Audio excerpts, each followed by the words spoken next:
Day 18 of the Diddy trial just wrapped up with exclusive audio recordings of Diddy being released to the public, along with disgusting details of Diddy's sexual abuse. Joe Rogan is exposing these details, and they prove that Diddy is beyond saving now.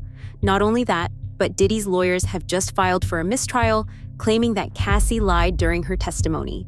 Victim 3, Jane, is back on the stand to finish her testimony, and allegedly she started crying, explaining what Diddy forced her to do during the freak-offs. There's a lot to cover, so let's break it down. Then there's also like people that are elites, and that's their thing. Like their thing is to do something that is horrible, and it's not available to other people. So it's like, I think there's like a sickness that people have when they have power, like extreme power, and then well, what else can I do? What else can I do? What else is what else is taboo? What else is forbidden? Like all this Diddy shit that's coming out. Like I was just gonna say, doesn't that sound topical? Jesus Christ! The first day of the trial, did you pay attention to any of that stuff? I looked at it for like 10 minutes this morning, and I was like, I gotta stop. I can't look at this. Well, what freaks me out is the people sitting in the courtroom listening to it. Right. And there's a wide spectrum of people that are getting subjected to it, and you just sit there and go. Yeah, well, not only that, how about the fact that this guy was running this for decades? He was doing this for decades to who knows how many fucking people, and everybody was scared to talk about it because he'd have them killed. Diddy is a sick person, and the things he and other elites in his sex trafficking rings were forcing women to do are disgusting. These elites are addicted to power, and they want to humiliate others. Cassie testified that Diddy would sit in the corner and control everything. He would tell the male escorts where to finish and what to do. If Cassie said or did anything that Diddy didn't like, he would immediately get violent and throw her around. Diddy didn't see Cassie as a person. He saw her as an object he could play and use. Yeah, it's really wild, man. Evil is a real thing, you know? Nobody wants to believe, because if you believe in the devil, right? If you believe in Satan, you believe in something that's silly. Like most people a lot of people believe in God. If you ask people, do you believe in God? Yeah, well, I'm not religious, but I believe in God. Okay, well, do you believe in the devil? Most people will say no. But do you believe in evil acts? Well, yeah, well, people certainly do evil things. Well, where do you think that comes from? If evil is real, what is it about us that makes us want to deny the possibility that there's some nefarious force that is in human beings, that influences human beings? It's not as simple as like some people are bad, some people are good. No, maybe evil is a real element that you have to fight in life, and that maybe this is just something that's been documented all throughout history, but our arrogance and our secular society wants to keep us from recognizing that as an actual factor. Victim 3, a former girlfriend of Diddy's, going by the pseudonym Jane, cried on the stand today as she talked about the things Diddy was forcing her to do. Allegedly, Diddy wanted to see multiple men be intimate with Jane at the same time and would force feed her multiple doses of ecstasy every night to keep her awake. The third alleged victim, who goes by the pseudonym Jane, was back on the witness stand for her first full day of testimony. The prosecutor played an audio recording for the jury of a hotel night with a male prostitute Jane identified as Dawn. On the recording, Jane and Dawn are looking for a condom, but Combs didn't allow it and can be heard saying, quote, "You're taking that expletive." Now, Jane testified, quote, "I just didn't want to disappoint my lover. He would be unhappy and wouldn't be satisfied with me." Jane went on to tearfully tell the jury about her birthday in 2023 when she said she was made to have sex with 3 different men in addition to Combs. The prosecutor asked why. Jane responded, "I don't know. It had become so routine," and added that she turned robotic. Jane told the jury that after a while, Combs didn't have to directly ask her for these hotel nights. She testified, "I knew it was to be expected." Combs has pleaded not guilty to all charges. If convicted, he faces the possibility of life in prison. The worst part of the situation is that Diddy's accomplices still haven't come out from behind the shadows. It's obvious that Diddy wasn't working alone because flight logs show he was trafficking women all over the world, but to who still remains a mystery. Diddy is the next Jeffrey Epstein, and unlike Jeffrey, Diddy has tapes. This is why witnesses keep disappearing. You know, I've had conversations with people about it, and it's like, Jesus, like just trying to get the documents, like when they're trying to get the Epstein files, like the state of New York, one of the district attorneys was they were hiding documents. They had to force them to give documents. I think there's so many powerful people that are on those lists. There's so many powerful people that went and partied. Air quotes, partied. And how many of them went to the Diddy parties? Have you been paying attention to the trial? Oh, yeah. Trials. Wild. Why don't they air it the same way they aired the coverage that Johnny Depp got? I know. Why don't they? I don't know. They should. The ratings would be amazing. Unreal. Yeah. Like, what are you doing? Why wouldn't you air that? What's going to happen though, you think? Well, Diddy's going to be in jail for the rest of his life. I think he's probably going to get. Think he's going to sing though? I don't know. I don't even think it matters. I mean, it's a lot of it is. But then it's just another Epstein. It's Elaine cases. Maxwell, But where there's someone indicted and nobody else indicted for taking kids to right no to one. To no one. Right. We're like, what is the next crazy thing that's going to explode in the news? Is Bill Clinton's going to have an OnlyFans? Like, what is going to happen? What is the next thing that's going to make us all go, what the fuck? Like, what the fuck is going on? It's coming. You know, how many guys were on video saying, "Ain't no party like a Diddy party"? How many people like openly talked about being there? LeBron? Yeah, how Ashton Kutcher, all these people. Like, you guys all went. You didn't see nothing? You didn't see nothing? Yeah. Donnell. Donnell went? Yeah. Did he? Of course he He's did. on tape, Donnell like, trying to defend himself.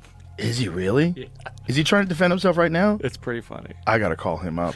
Donnell, you got to back away from that. Isn't there a video with Kamala? She was at one of the Diddy parties? Isn't she in the background with? It might have been the difference between Diddy parties and freak-offs. Oh, my God. They're giving him shit, too, because he's sitting in his Oh, lap, the guy from Chappelle Show? Yeah. And then He's in between Dave's his there, legs. too. And then Russell Simmons, too. Oh, boy. But is that at a party, or is that just a group of them together? They were, like, on a yacht or something like that. Okay, but that's not the Diddy No, party. yeah. It's not like they were kind of. I think. During a recent episode of the Joe Rogan Experience, Joe broke down every step of Diddy's plan. There is a reason that some of the biggest names in Hollywood were present at these parties. These celebrities were there to make younger artists more comfortable. Once you were at the party, you would be handed spiked drinks and forced to do incriminating acts. You think Diddy was rogue or Diddy was like a Epstein type, working for somebody? That's a good question. Well, it would be a 'Cause he had the great juice way on to lot of people. compromise celebrities. Yeah. Yep. And get them to say whatever you want them to do, get them to do whatever projects you'd like them to do. And, you know, if you're a bunch of other celebrities are there, you're like, oh, look, Bill Clinton's here. This is fine. Yeah. This is cool. Look at this. Like, Brad Pitt's here. Oh, this is cool. You don't even think there's anything wrong with being there. Meanwhile, you're getting drugged up and filmed. And then they're passing out punch. Have some punch, Aaron. And you have some punch, and all of a sudden you're like, I'm feeling really good. I just feel amazing. You're all mocked up. You don't know what the fuck you're doing. Probably a combination of things they give you. And it's all being filmed. Crazy. Now, if that's not an intelligence agency operation, it's just one evil super genius who figures out how to compromise everybody by providing this crazy freak off party. Everybody's got to put their phones away. Okay, we're going to put our phone away. No one's going to know anything. Yeah, I mean, he's going to get cameras everywhere. It's just one guy doing that. What a diabolical human being. Yeah. He seems pretty diabolical. He's probably working with somebody or for somebody. Maybe. And maybe he just got too far out there. Some of the shit that came out in the trial, though, like he's forcing his girlfriend to have sex with prostitutes while he was sitting there jacking off with a bandana on. She'd rub the on his nipples. Like, what are we even talking about? There's so many horrific accusations, though, involving young singers, like children. Yeah, it's disgusting. It's insane. He makes R. Kelly look like a decent guy. Yeah. It's so crazy. It is crazy. And meanwhile, the guy was like, hanging out with Oprah, hanging out with Obama. Jay-Z, everyone. Everybody. I'm sure the Clintons were there at some point. Maybe Bill. Why are witnesses disappearing out of the blue?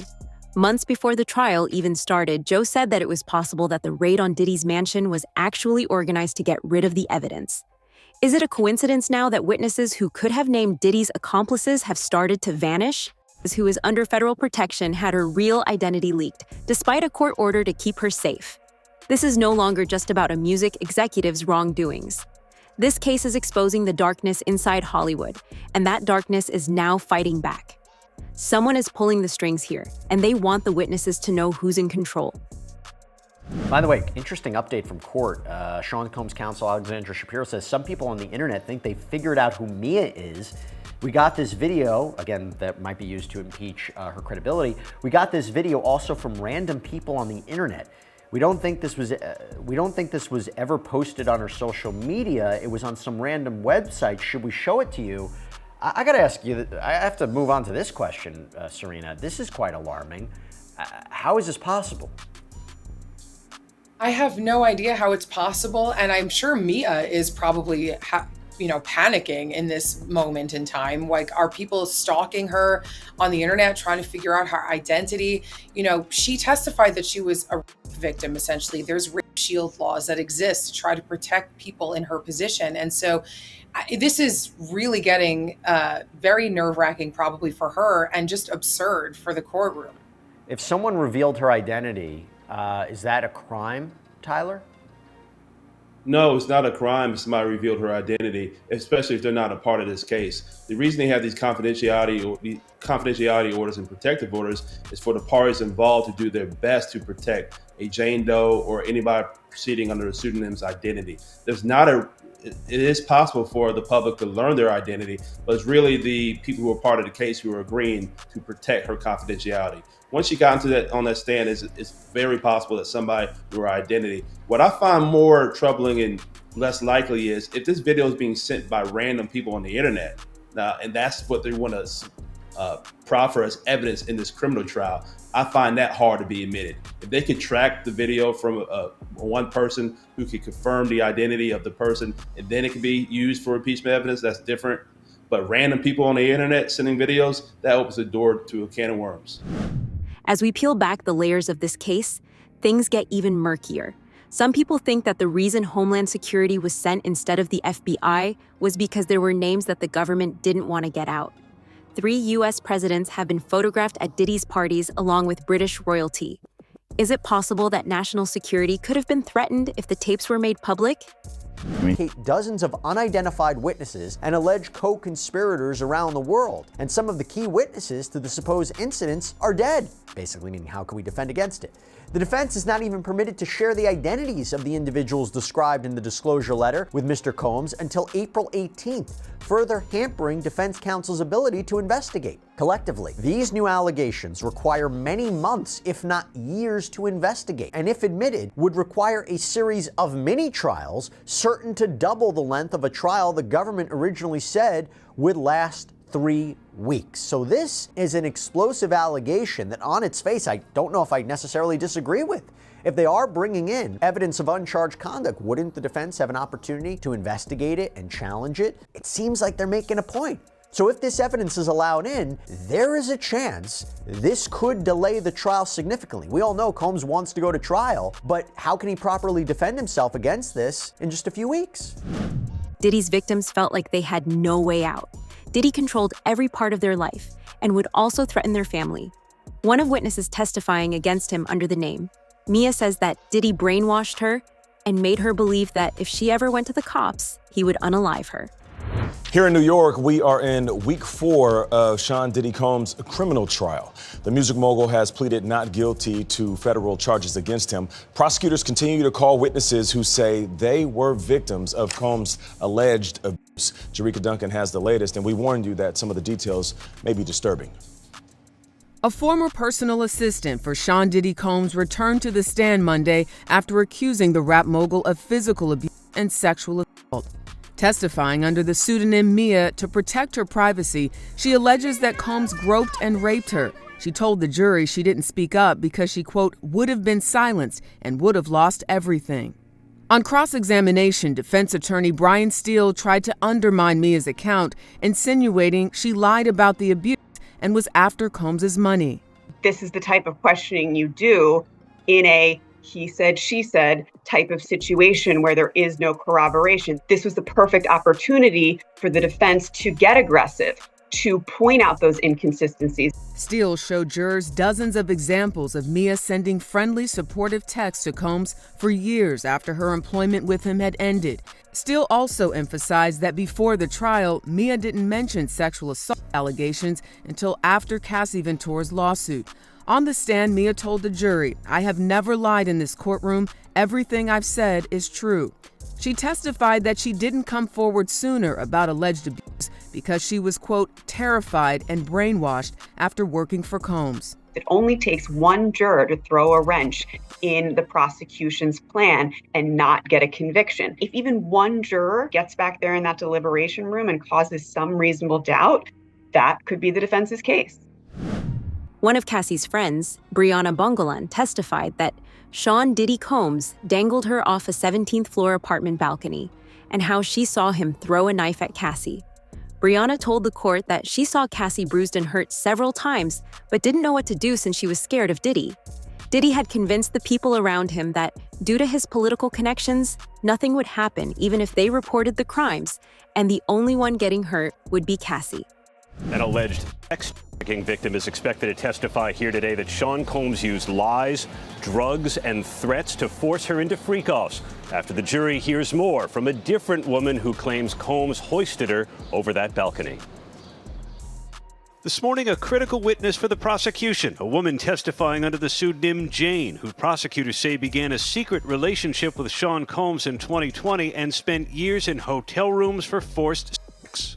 Jane's testimony will follow the cross-examination of Brianna Bongolan, known as Bonna, who described years of drug use with her friend Cassie Ventura. Cassie, all the way right! And she testified Ventura FaceTimed her before the premiere of her movie The Perfect Match. I want to try something new. What did you see? Prosecutors asked. Her black eye, Bongolan said. I was a little quiet, and I remember saying, I'm sorry. Bongolan testified Combs once hoisted her over this balcony after barging into Ventura's apartment on the 17th floor. For a split second, I was thinking about if I was going to fall. She said Combs kept yelling at her, you know what the expletive you did, before throwing her onto this furniture, leaving bruises. Combs denied it happened, and the defense challenged her account. We have some video of her as well.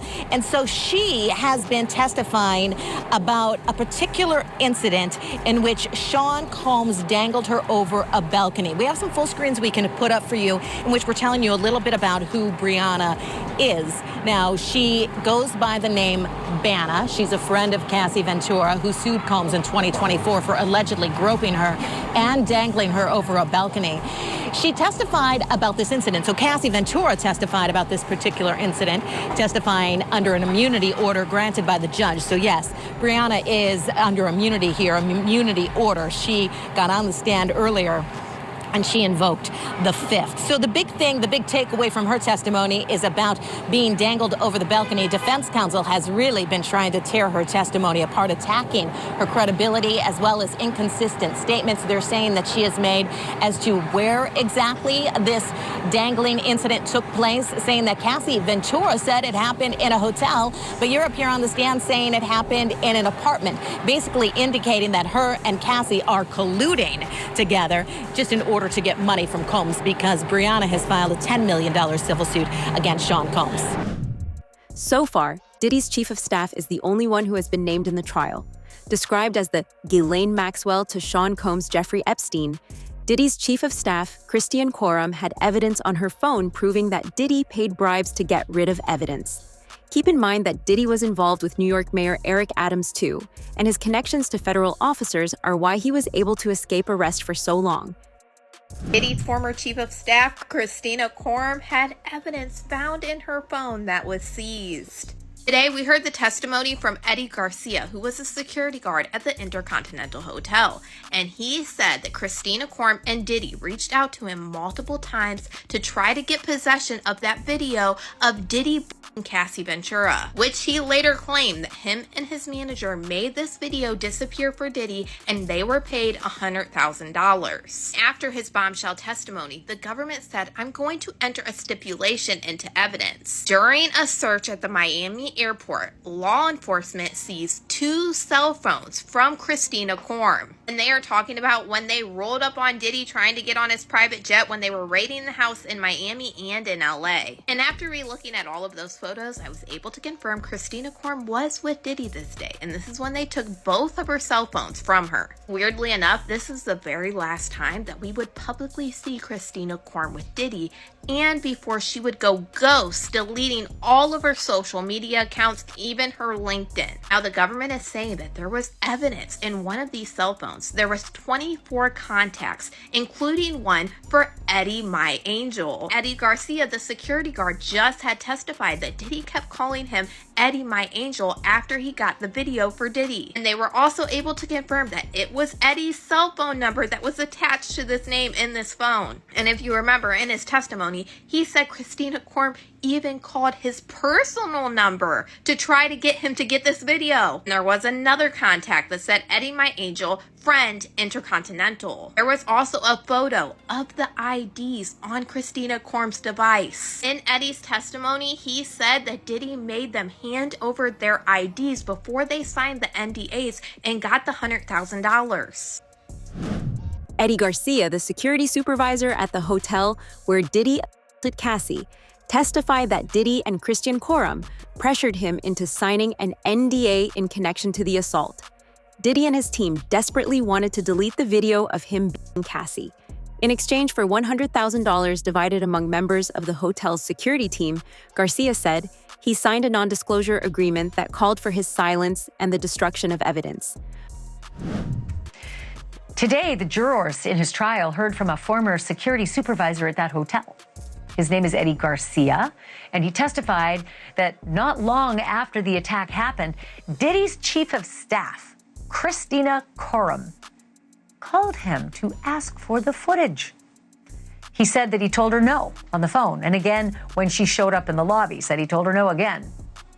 But that night, Garcia testified, Christina Korm called him again, and this time she handed the phone to Diddy. Garcia told the jury in Combs' federal trial that Puff said if that video ever got out, it would ruin his career. He testified that Diddy promised to, quote, take care of him if he could only find a way to get that video. And so, Eddie Garcia, who was promised immunity to tell the truth in court, reached out to his boss, who agreed to sell the video for $50,000.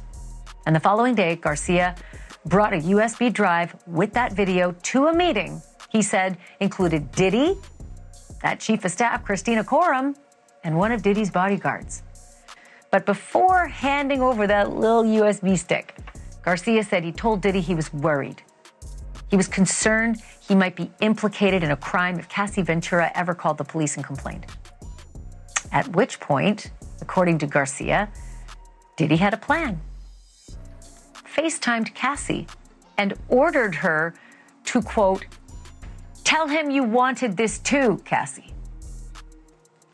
A freshly beaten up Cassie was there on the FaceTime wearing a hoodie and complied with Diddy's demand, Eddie testified.